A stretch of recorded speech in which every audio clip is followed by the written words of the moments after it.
Welcome to Richland Park Eventing Nation. I am actually standing on the trunk of my car, trying to give everybody a good view because it's pretty flat here. I think that's Bruce on the four-wheeler. Anyhow, this is the Richland Park facilities, which are beautiful. It's a huge place, beautiful course. You know, just everything is really well put together. It's all top quality. So we're going to kind of do our typical wanderings around of Richland with this video and see what kind of fun we can have. Just as a quick note, it's pretty windy here, which has been great for keeping the bugs away, and I confess that I've been here for a couple of hours and I haven't seen a single bug, so whatever they did worked really well, which is definitely what I would expect. You can see kind of here the trailer parking, and then above it, or beyond it, is the temporary stabling, and then the trade fair over there. And anyhow, we're just kind of standing in the main field where all the stabling is, and the dressage fields are just beyond that tree line that's directly in front of us, and the cross-country field is kind of beyond that tree line and works all the way through, and whatever. So please enjoy the tour of Richland. We are on the back side of the farm where the dressage warm-up is, and also the dressage arenas over here. I think it's kind of, I mean, I've always been taught that if you warm up in the grass, you should probably warm up with studs, even if you're going to compete in the dirt, but I guess a lot of people don't do that. You know, I suppose it's kind of preference, but I figure it does give them a little bit more traction in the warm-up, just so you can be 100% sure they're not going to be slipping around. But, you know, the footing has felt pretty good here as I've been just walking over it. So there's, let's see, there's Kyle coaching somebody up, and right behind that rider in the appropriate red, that's Selena. So, and there's another look at the arenas. I think novice dressage is going on right now.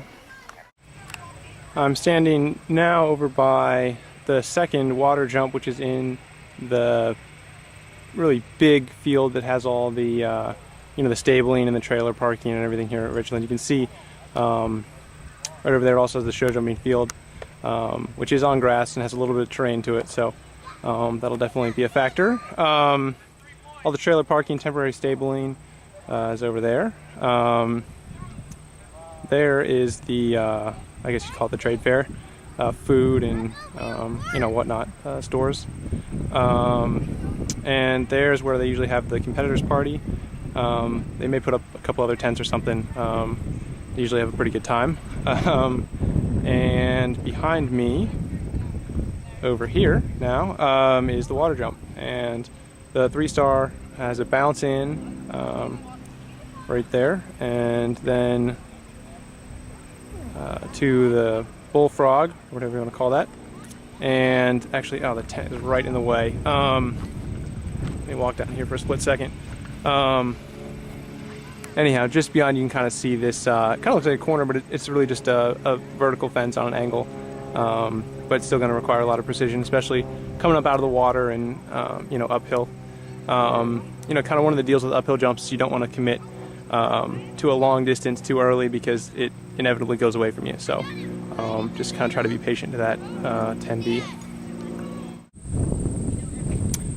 I'm standing out here now by the cross-country warm-up. You can see the barns in the background. I think that's Stephen Bradley, who just finished walking his course. I can tell from the watch, which is bright red. Anyhow, just some riders are doing their, you know, Friday flat work, just getting their horses tuned up and loose before tomorrow. And behind me is the Richland cross-country course, and I'm standing right at the finish line. But the start box is right there, and it is one big giant loop that goes kind of all the way around one side of the farm. And it's a really good looking course with the footing that feels really good, and it should be a great ride on Saturday. So I snuck up into into the announcer's booth here. Just gives you a pretty cool view around this kind of main field that riders will ride through a few times here at Richland. So anyhow, definitely have a better view than down at ground level. I'm out standing by number 16 for the advanced and 3-star, which is just a triple brush. Just kind of trying to give everybody a feel for just what the scenery is here up in Richland, Michigan. This is the first part of the course, the first water. The start box is beyond those trees, and then you gallop back and do a really big loop out there, which is kind of in the direction of the barns, and then you come back through that tree line right there and jump 16 and gallop off to the rest of the course.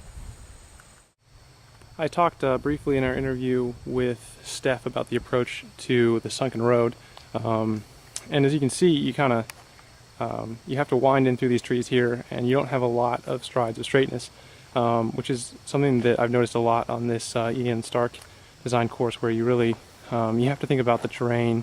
Even the camera's a little bit away from the rider here as you're coming to the sunken road, and just being smart to let the terrain set you up, but still keep the horse very focused on what's going on. I talk about efficiency on cross country a lot, and just because it's so important to making the time and saving your horse. So here's a good instance where the advanced and 3-star are on this right turn toward the end of the course, and you'll notice obviously you have the white tape down here, and the really efficient riders will basically be almost hitting these stakes with their boots, and some of the less efficient ones will be out there looking at their watch or something. But definitely Philip will be right along this tape, giving the horse the best trip around.